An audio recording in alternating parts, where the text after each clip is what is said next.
एक बार अयोध्या के राजा थे, तो उन्होंने वशिष्ठ जी से कहा, वशिष्ठ जी कुल परंपरागत आचार्य रहे, तो उनसे कहा कि उनको गलित कुष्ठ था, जो सब जगह शरीर सड़ने लगता है, तो हो जाता है पूर्व पाप के अनुसार। तो वो कभी कभी राज दरबार में जैसे आते तो सब ढक के आते, तो वशिष्ठ जी से कहा, प्रभु ये क्या है, मैं चक्रवर्ती सम्राट हूं पुण्य बल से, लेकिन ये, तो उनका तुम्हारा पाप है, इसको भोगना पड़ेगा। तो बोले प्रभु कोई उपाय है कट जाए? तो बोले औषधियों की तो ताकत नहीं कि गलित कुष्ठ कट जाए, पर एक उपाय है, यदि पूरा नगर तुम्हारी निंदा करने लगे तो तुम्हारे पाप कट जाएंगे। तो बोले क्या करूं? तो बोले उपाय हम बता रहे हैं, तुम्हारे बड़े भ्राता युद्ध में मारे गए थे, उनकी पत्नी है, तुम 8 बजे से 10 बजे तक जाकर भगवान का चरित्र सुनाओ उनको, रोज कथा सुनाने जाओ, 2 घंटे 8 से 10 बजे तक रात्रि में कथा सुना के वापस आओ, बस इतना तुम्हें करना है।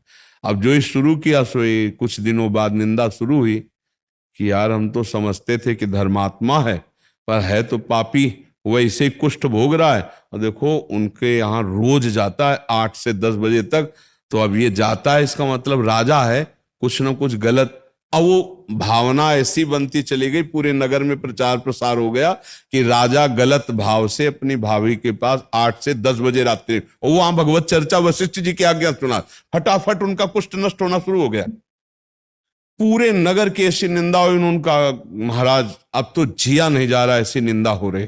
बोले चुप रहो, अब कष्ट तो सहला पड़ेगा, अगर कुष्ठ नष्ट करवाना है तो निंदा का कष्ट सह लो। जो ही पूरे नगर में भरपूर निंदा होने लगी उनकी कि धिक्कार ऐसे राजा को, सब गलित कुष्ठ खत्म हो गया, केवल नाक में रह गया। तो उनका गुरुदेव नाक में रह गया। बोले ये खत्म नहीं होगा। बोले क्यों?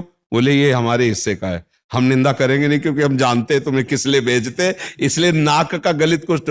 और फिर पूरी सभा को बुला करके बताया उनकी कि ये जो माता की तरह भाव रखते हैं और 8 से 10 बजे तक मेरी आज्ञा से कथा, तो उनका गलित कुष्ठ भी खत्म हो गया और उनकी निंदा भी खत्म। तो जो हमारी निंदा करते हैं, जो दोषारोपण करते हैं, जो द्वेष करते हैं, सच्ची मानिए हमारा बड़ा मंगल कर रहे हैं, हमारे पापों को नष्ट कर रहे हैं। तो हम दो भाव से सहन करें, एक भगवत भाव और एक इस भाव से कि मेरे आए हुए प्रारब्ध को ये नष्ट कर रहा है, द्वेष करके, निंदा करके। समझ में आ रहा है? और नहीं